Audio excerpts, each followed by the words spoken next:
हम लोग भगवान के नाम के संबंध में कुछ चर्चा करेंगे। ये भगवत गीता से है, बहुत महत्वपूर्ण श्लोक। और ये बता रहा है कि जब व्यक्ति योग अभ्यास में शुद्ध हो जाएगा, पवित्र हो जाएगा पूरी तरह से, उसे क्या अनुभूति प्राप्त होगी। भगवान भगवत गीता के 6 अध्याय के 21वें श्लोक में कहते हैं, सुखम आत्यंतिकम यत्तद् बुद्धिग्राह्यम मतेन्द्रियम वेति यत्र न चैवायम स्थितश्चलति तत्त्वतः।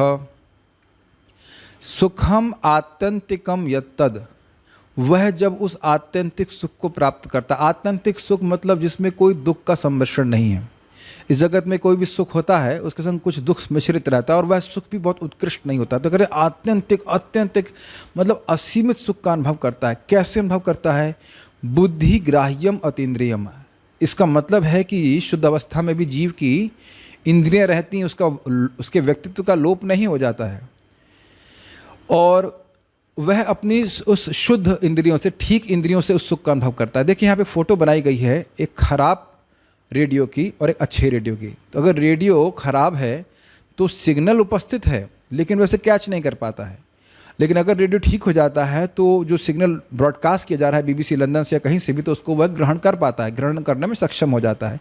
उसी प्रकार से जब हमारी भगवान, हम योग का अभ्यास कर रहे हैं, अपनी इंद्रियों के भगवान की सेवा में लगा रहे हैं, तो बारंबार ऐसा करने से व्यक्ति की इंद्रियां शुद्ध हो जाती हैं और ऐसा करते करते इंद्रियों में भगवान के नाम, रूप, गुण, लीला आदि के माधुर्य को समझने की, अनुभव करने की क्षमता आ जाती है। समझ रहे हैं इस बात को? और उसी के द्वारा वह आत्यंतिक सुख का अनुभव करता है। तो फिर क्या होता है? कहते हैं वेति यत्र न चैवायम। एक बार उसको वो समझ लेता है, उसको अनुभव कर लेता है, तो कहते हैं अयम स्थिति चलति तत्वतः न। कह रहे एक बार इस स्थिति को समझ लेता है, इस आत्यंतिक सुख की स्थिति को प्राप्त कर लेता है, प्योर शुद्ध इंद्रियों की स्थिति को प्राप्त कर लेता है, तो वह कभी भी अपनी स्थिति से डिगता नहीं है, हिलता नहीं है। क्यों? क्या कहते हैं? तो उसे कहते हैं यम लब्ध्वा चापरम लाभम मन्यते नाधिकम ततः यस्मिन् स्थितो न दुखेन गुरुणापि विचाल्यते। यम लाब्ध्वा, इस प्रकार के सुख की प्राप्ति करके, क्योंकि जीव वस्तुतः सुख की ही प्राप्ति करना चाहता है। च अपरम लाभम, अब इससे कोई और श्रेष्ठ लाभ है वह नहीं मानता। मन्यते नाधिकम तथा, इससे अधिक कोई सुख है वो नहीं मानता। जैसे परीक्षित महाराज जी को श्राप मिल गया है कि 1 हफ्ते में मर जाएंगे, है कि नहीं? पूरा राज्य छूट चुका है। यहाँ थोड़ा थोड़ा राज्य मिल जाता है तो व्यक्ति कितना अपने आप को महान मानता है। पूरा राज्य विश्व का छूट रहा है, सार्वभौम साम्राज्य, अब कितना दुखी होना चाहिए। लेकिन कहते हैं नहीं, सुखदेव गोस्वामी, हे गुरुदेव, आपके मुख से मैं कथा सुन रहा हूँ, मेरा परम सौभाग्य है, आज ही मैं सुख का अनुभव कर रहा हूँ। समझ रहे हैं? मन्यते नाधिकम तथा। कई बार आपने देखा होगा इस जगत में लोग कहते हैं अरे भाई बहुत अच्छा खाना मिला है, इससे अच्छा खाना तो हमें कभी मिला ही नहीं।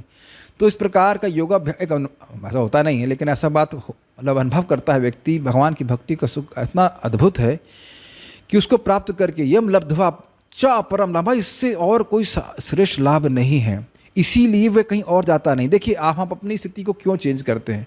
हम अपनी स्थिति को इसलिए चेंज कर रहे हैं कि हम सुख प्राप्त करना चाहते हैं, और जो सुख मिल रहा था उससे कहीं और श्रेष्ठतर सुख मिलने की आशा होती है तो हम वहाँ चले जाते हैं। लेकिन भगवान की भक्ति करते करते जब जीव शुद्ध हो जाता है, उसकी इंद्रियाँ शुद्ध हो जाती हैं, तो उसको ऐसा सुख मिलता है तो कहते हैं ना, इससे श्रेष्ठ सुख तो कोई है ही नहीं। और मान लो दुख आया तो तब तो हट जाएगा ना, तो कहते हैं नहीं, यस्मिन् तो न दुखे ना गुरुणापि विचाल्येत। दुख के द्वारा, दुखे ना, कैसा दुख? गुरुणापि, बहुत महान कष्ट भी आए तब भी वह उस स्थिति से विचलित नहीं होता, न विचाल्यते। समझ पा रहे हैं? देखिए यहाँ पे उदाहरण दिया गया किसका? कुंती महारानी का। कुंती महारानी के जीवन में कितने कष्ट आए, है कि नहीं? उनकी बहू द्रौपदी पे कितना कष्ट आया, उनके बच्चों पे कितना कष्ट आया, बचपन से लेकर पूरा जीवन भर कष्ट आते ही रहे। फिर भी भगवान से ही प्रार्थना करते हैं कि विपदा आती रहे, क्योंकि हम उससे आपका दर्शन प्राप्त करते हैं। कृष्ण का दर्शन प्राप्त करके जो सुख मिलता है उसके आगे सारी विपदाएं तुच्छ हैं। ऐसे प्रहलाद महाराज भगवान के भक्त होने के कारण ही कितना कष्ट भोगे, लेकिन कभी भगवान की स्मृति को त्यागे नहीं। इतना सुख था उस भगवान की स्मृति में, भगवान की भक्ति में। तो ये समझते हुए यद्यपि हो सकता है कि इस समय हमको वह सुख ना मिल रहा हो जिसका वर्णन भगवान यहाँ पे कर रहे हैं, तो स्वाभाविक सी बात है, साध्यावस्था का वर्णन कर रहे हैं, लेकिन ये समझते हुए कि ऐसा गोल है, नहीं तो भगवान झूठ थोड़ा बोलते हैं। भगवान देख रहे हैं कि कैसे बहुत सारे भक्तों को साध्यावस्था को प्राप्त किए हैं, इस सुख का अनुभव किए हैं, और इस जगत के महान दुखों को प्राप्त होने के बाद भी, वो भक्ति का सुख मिल जाने के बाद वो कभी उससे विचलित नहीं हुए।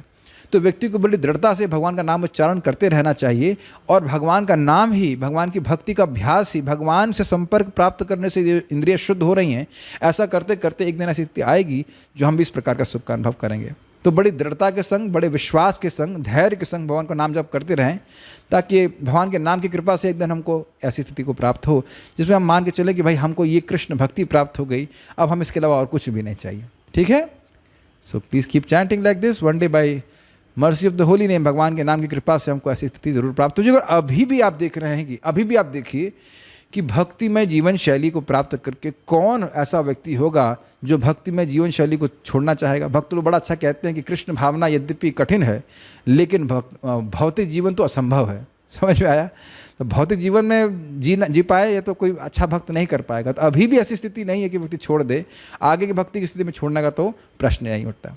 Okay, Hare Krishna. So we shall stop here. Thank you.